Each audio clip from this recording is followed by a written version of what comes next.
Welcome to Leading with Purpose, the podcast that's dedicated to helping you become the leader you aspire to be. Join us on a journey of self-discovery, empowerment, and inspiration as we explore the world of leadership and personal growth.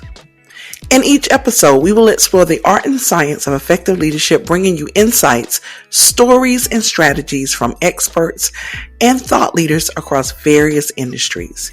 And now your hosts, Dawn Marie Bornhammer, Maisha B. Hoy, Janelle E. Taylor, and Dr. Sharon H. Porter. Welcome to Leading with Purpose, the podcast that's dedicated to helping you become the leader you aspire to be as you lead, empower, inspire, and achieve.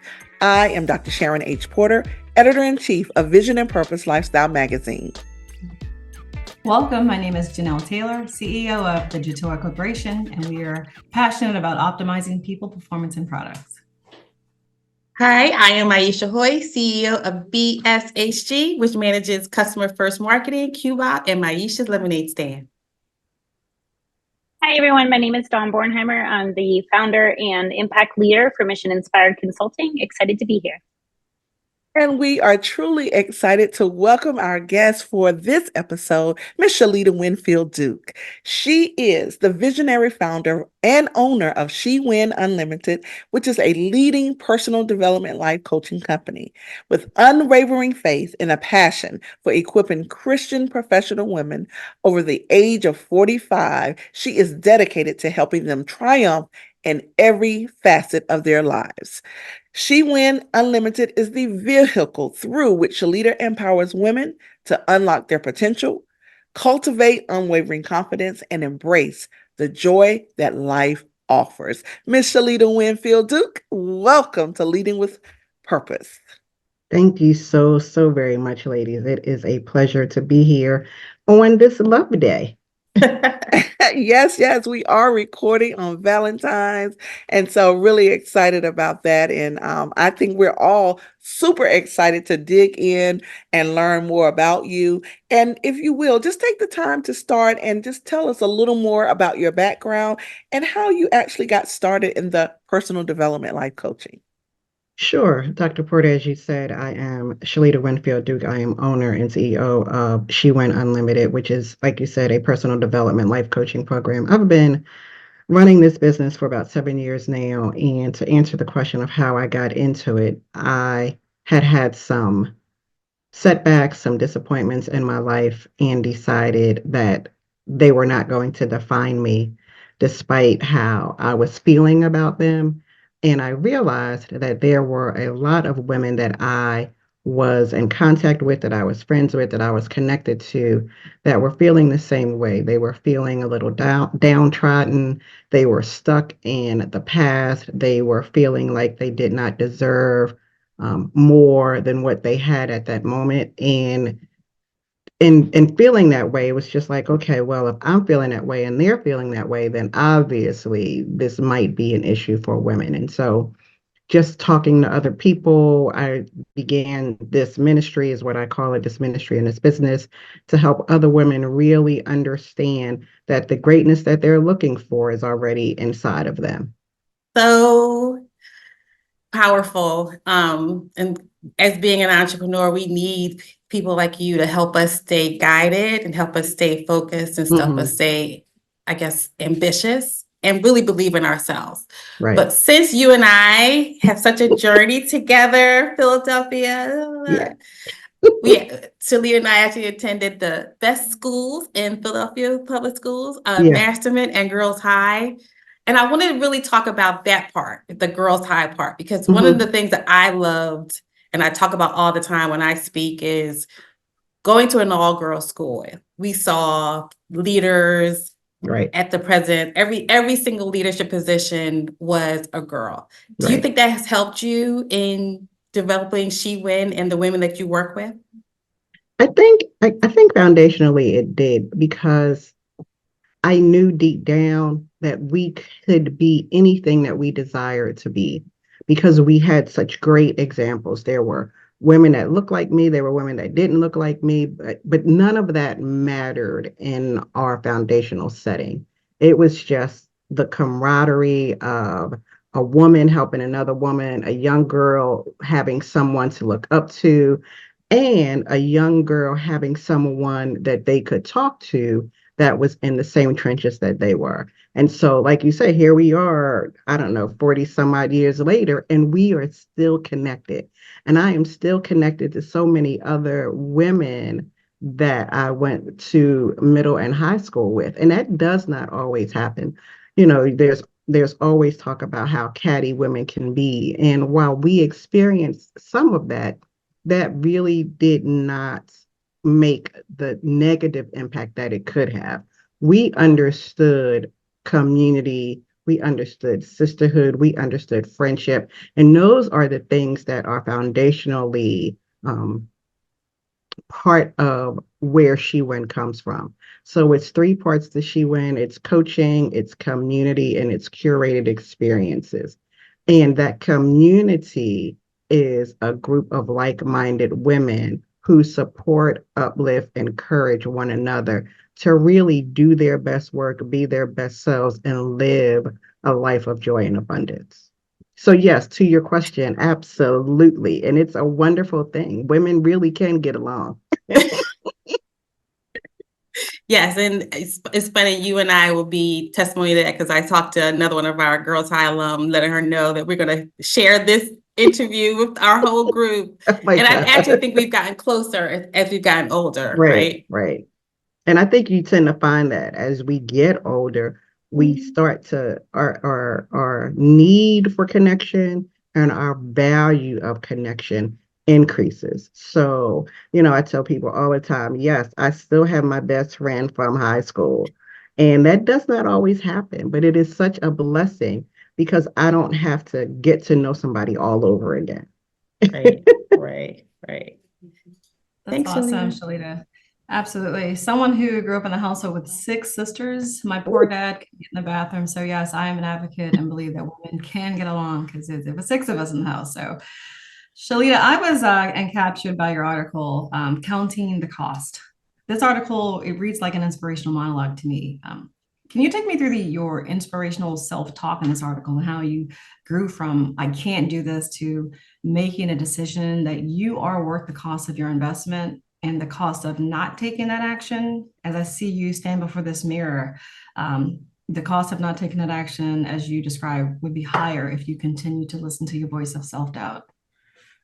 Well, and that's exactly kind of where it started from, just that concept of self-doubt, because I had realized and in looking back that there were so many opportunities that I did not apply for or that I did not go after, not because I wasn't qualified, not because I couldn't, but because I chose not to, because I had told myself no. And I tell people all the time, don't tell yourself no. Allow someone else to tell you no if that is what the answer is going to be. And there has to be a point where you just say, I'm just going to put myself out there. Nothing beats a failure but a try. And so I owe it to myself. I owe it to my future to at least try, to at least put that foot forward to do all that I can do to make the situation work, to take advantage of the opportunity, or to just really say, I know that I can do this and I don't have to prove it to anybody else but myself. And the only way to do that is to seize the opportunity. And so when I think about, to answer the next part of your question, when I think about the things that I have been through, when I think about how down I was, I really had to say, okay, I know that this is not all that there is for me in life. I cannot just continue to meander through without any intention, without any direction, and without any impact. So I said, okay, I need to pull myself up by my bootstraps and really get focused on what it is that brings me joy and how to make that happen. And so I really focus on what brings you joy because those are the things that help you get through the mundane everyday situations that come and go, the things that make you smile, the things that you love to do, the things that make you warm within, those are the things that you want to focus on. Those are the things that you want to be able to put forth that effort to do continually. And so when I talk about counting the cost, I talk about not just what opportunities you miss from a professional standpoint, but I also talk about what opportunities do you miss from a personal standpoint?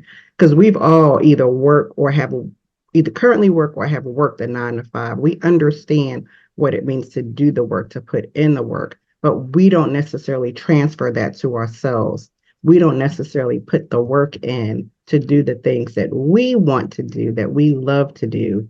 And I think that's an important piece to being able to live a life of joy and abundance. And subsequent to that, or secondary to that, we also don't celebrate ourselves. That was another piece. We do not celebrate our successes, our accomplishments, our wins. We can be so down on ourselves as women because we're so busy all over the place, taking care of everything and everybody else until it comes to us. So I really had to stop and say, I am a bad woman, and it is okay to say that I am a bad woman. There's nothing wrong with that. Back in high school, it was, oh, you're so conceited. No, I'm really not. I really am a bad woman, and I'm okay with saying that, and I'm okay with sharing that with you as well. Absolutely, Shelita. Isn't it the greatest joy that you can actually be proud of yourself without it being arrogant? Or Right, we really, in high school was when, most of us decided that it was okay because you didn't want to talk about it because, imposter syndrome and things, but it seems like you found your power. And thank you again. I've downloaded that article and I put it on my vision board because it really it touched me with you looking in the mirror, and every woman has had that moment of right, reflection. So I'm glad you found right. your power and you're sharing it with everyone Well, else. and thank you for that. I will say that I say often that entrepreneurship is a mirror to the soul. And I know we talk about working a 9 to 5, but as all of us on this podcast are entrepreneurs, we have to recognize that everything that is inside of us will come out in this entrepreneurial journey, good, bad, and ugly. Absolutely, I And so agree. if you don't learn how to celebrate yourself, if you don't learn how to toot your own horn, if you don't learn how to own and share your greatness, this journey will overtake you. Definitely. So yes, kudos to all the fantastic women on this podcast because they are bad. So Yes. thank you so much.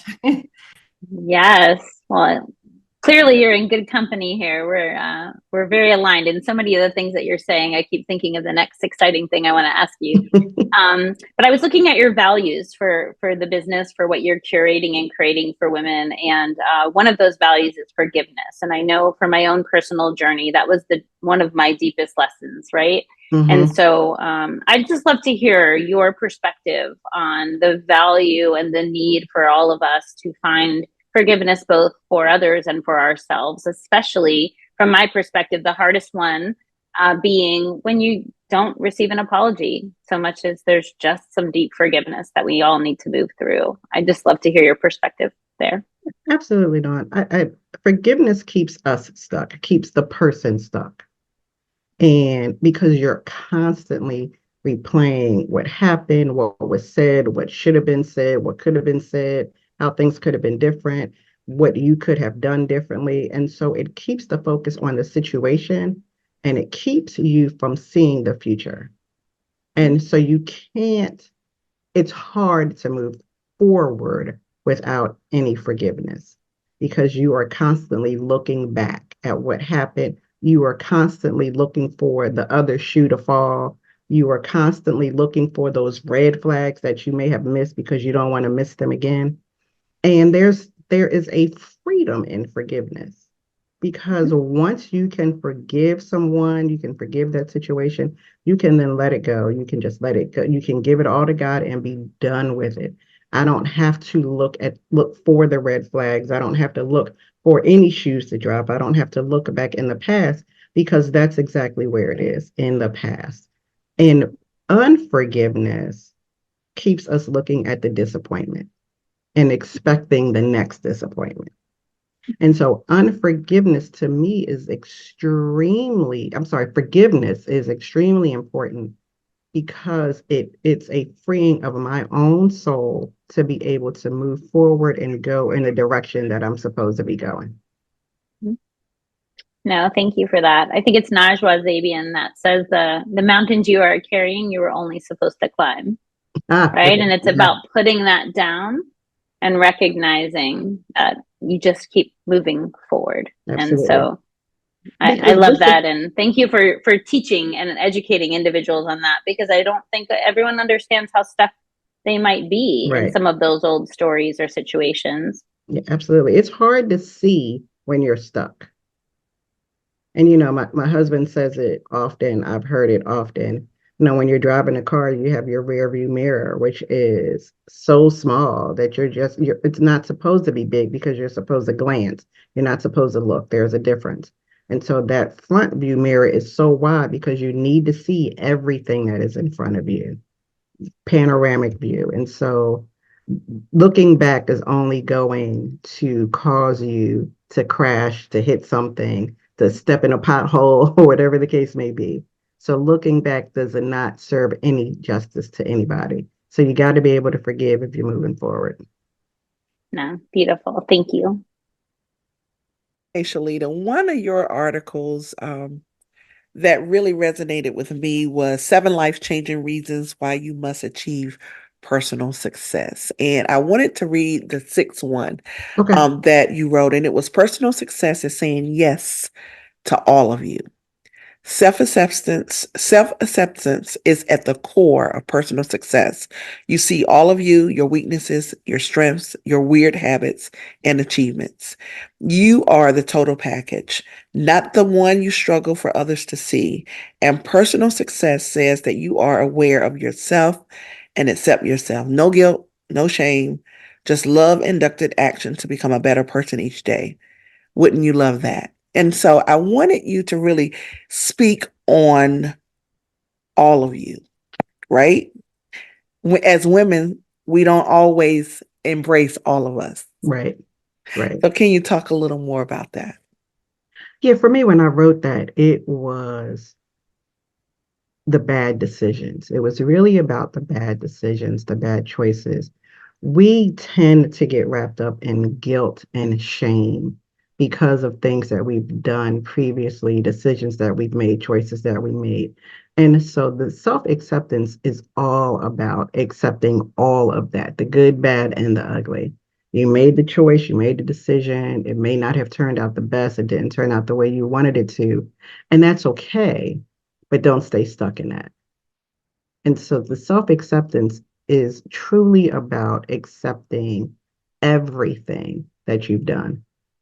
The Bible says all things work together for your good. And so when I began to really embrace that all things really does mean all things, everything, the things that I'm ashamed of, the things that I don't talk about, the things that I try to stuff away, all things are working together. Because I wouldn't be here with you, wonderful ladies, if I was still walking in guilt, shame, or condemnation because I would not have been able to A, forgive myself, and B, to be able to talk about it.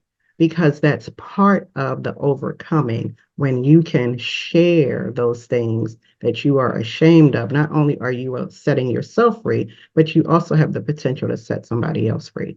And self acceptance is really just that accepting all of who you are whether you like the things that you said, whether you like the things that you've done, whether you like the way that you look or the way you wore that dress or whatever the case may be.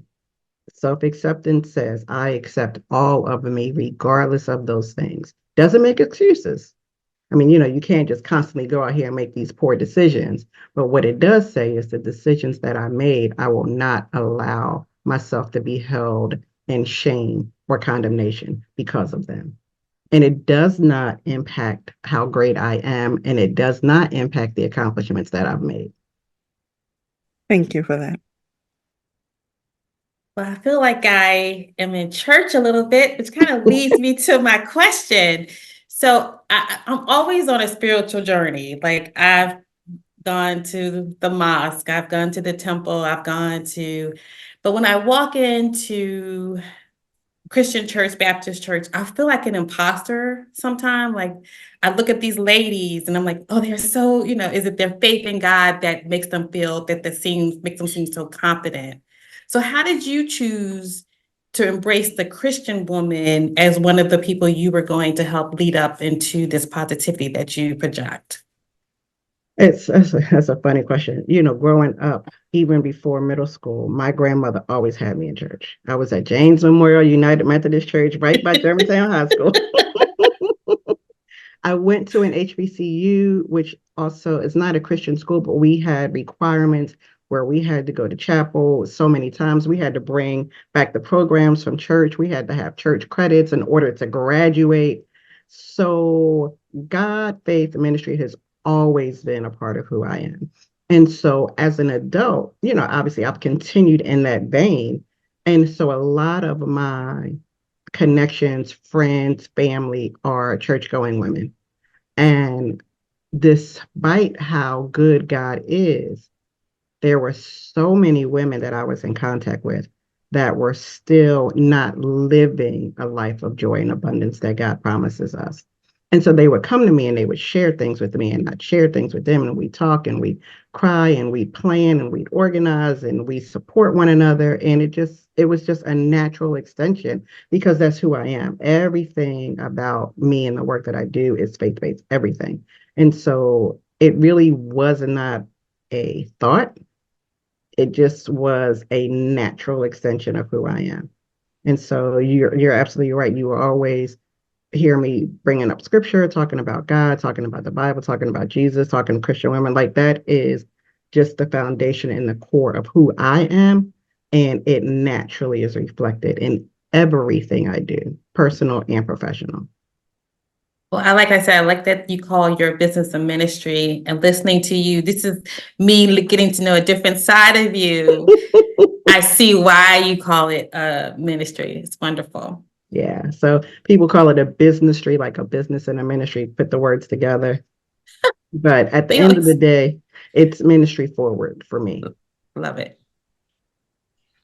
I love that. You segued almost into my question because the connection. I was going to ask you from Loudoun County, Shelita, to the U.S. Marine Corps recruiting, to your federal government management. You've always been in charge with the space of outreach and connecting, arranging and assigning placements of people according to their respective requirements. But what moment was it that you embraced that it was time to let go and disconnect from the agencies and focus more on the people within the organizations as an entrepreneur through coaching? So I still work. I'm not giving up my good retirement. So I am still working 9 to 5. So it's a balance, it's a harmony between the two. But when you are doing, goes back to the whole joy, when you're doing something you love, when you are meeting women who you enjoy engaging with, you enjoy being in community with, it makes it so much easier.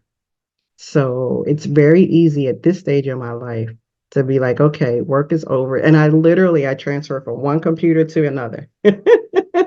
So work ends and she win begins.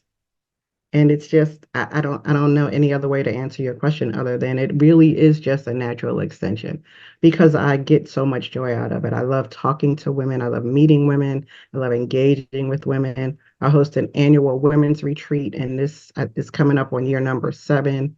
And it's just it's a monumental feeling to know that you are impacting women in a variety of stages in my life and in theirs. That's outstanding, Shelita. I mean, like like the description says, you not only get the job done, but you also get the people involved. So walking the walk is, that's one of the epitomes of being, a true authentic leader. Thank you for that question. All right. Well, I'm excited to talk about curated travel. Like, tell me about a curated experience because I've had experiential opportunities. I've gone on retreats and it's part of my healing and part of my up-leveling. And there's something so magical about turning out the outside noise and being where your feet are and spending time with the people that you're with for a Right. very intentional purpose. And I would just love to hear from you. What can someone expect if they were to join you on a curated experience? So the biggest thing that you would expect is community. I'm connected to some awesome women. And at the retreat last year, I mean, we have PhDs in the room. We have women who are in supply chain management, which is not an easy field for women to be in. We have entrepreneurs, we have pastors, just a variety and a difference of women who are in the room year in and year out. And I think what you can expect is fun. You can expect lots of laughs. You can expect great connections and great networking, but you can also expect a lot of self-reflection. So it is always impactful in that everything I do causes you and is designed for you to look at you, not the kids, not the spouse, not the job, not the church, not anything else, but for you to look at you and how can you really hone in on not just your own greatness, but the things that brings you joy. And that's really how the curated experience started because I began to look at what was missing in that travel piece, which is separate and new, was the piece. I love the travel, and that was the piece that was missing. And coming out of this COVID time frame, I needed something fun to focus on. I needed something fun to look forward to as people are getting back in the office and, just kind of getting back to what our new normal is. And it's cold here at this point in time, and the days are short. And so I was like, okay, I need something to give me to look forward to. And travel does that for me. And I just wanted to share that with everybody because, I mean, Dawn, you're in Hawaii. Who doesn't love to travel? Who doesn't love to go somewhere where they can just turn off everything and just rest and relax and have a really good time, whatever that is for them? So that's where that came from. But as far as the annual retreat, that's the annual experience. And it is an opportunity for women to come together, to meet, to talk, to laugh, sometimes to cry, always to pray together, and Mm-hmm. just to really get that release in that time where they are focusing just on themselves and no one else. I love that. And many of us need someone to just give us permission, right, to do that. And so by creating a space, you give women permission Yeah. and invite them in. So I love that. Thank you so much for that. Absolutely. So just as one other point, so on Friday night, we have a get together. Last couple of years, it was a paint and sip just to kind of hang out and get to know one another. And Saturday is the all day conference, and we typically do something Saturday evening. And we will on Sunday, depending on what time people are leaving, we'll do something Sunday morning as well. So we do try to make it an weekend experience based on where people are traveling from. And I've had people travel from Philadelphia, from Jersey, from Maryland, from a variety of states to come and kind of just hang out and see what it's all about. I love it. I love it. And at this time, I'm going to ask, is there any other questions for Miss Shelita that anyone is burning to ask? I see you, Maisha. I see you. Yeah, did we miss the retreat? Is the retreat? No, it's this year. It's every September. This year it is the 14th of September. I had to change the date because I'm going to Sarah Jake's Women Thou Art Loosed in Ooh, Texas. okay. And the place where I have it, the date that I wanted, they didn't have available. So it's the 14th of September this year. Okay. But it's And always in September. I'll make sure okay. you ladies get an invitation. Yeah, Absolutely. yeah. Absolutely. Well, Shalita, this has been such an amazing conversation. We want to say thank you for taking the time to be our guest for this episode. And please take this opportunity to share with our audience how can people connect, reach out with you, and of course, join this wonderful retreat.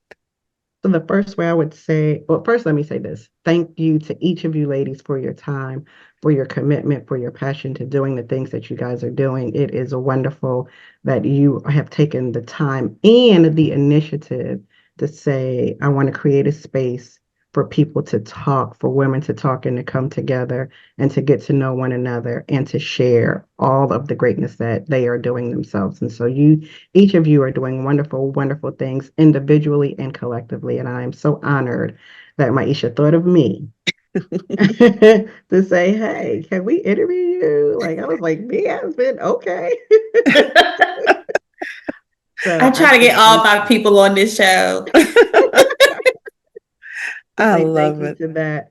And so to answer your question, Sharon, the easiest way to get in touch with me is to go on the website, www.shewinunlimited.com. My number is, telephone number is 571-248-1220. But the easiest, quickest, and most efficient way is to just go log in to the website. You can learn all about me, what I'm doing, and you can reach out. I have a free 30-minute call if people just want to chat for a second. But all of that is on the website. So that's the quickest, easiest, most resourceful place to go. Awesome. Awesome. She is Miss Shelita Duke Winfield. Thank you so much for joining us. And to our viewers, we thank you as well. Thank you for joining us on Leading with Purpose podcast today. Again, I am Dr. Sharon H. Porter. I am Aisha B. Hoy. I am Janelle Taylor. And I'm Dawn Bornheimer. And remember, as you navigate your leadership journey, it's not just a philosophy, but leading with purpose is a commitment that we all make to a positive impact. If you enjoyed today's episode, please share it with your network. And don't forget to subscribe so you will never miss an opportunity to explore the intersection of leadership and purpose. As always, continue to lead, empower, inspire, and achieve. And until next time, lead with passion, lead with positive intention, and by all means, continue to lead with purpose. Thank you for joining the Leading with Purpose podcast. Please join us every Monday for a new episode.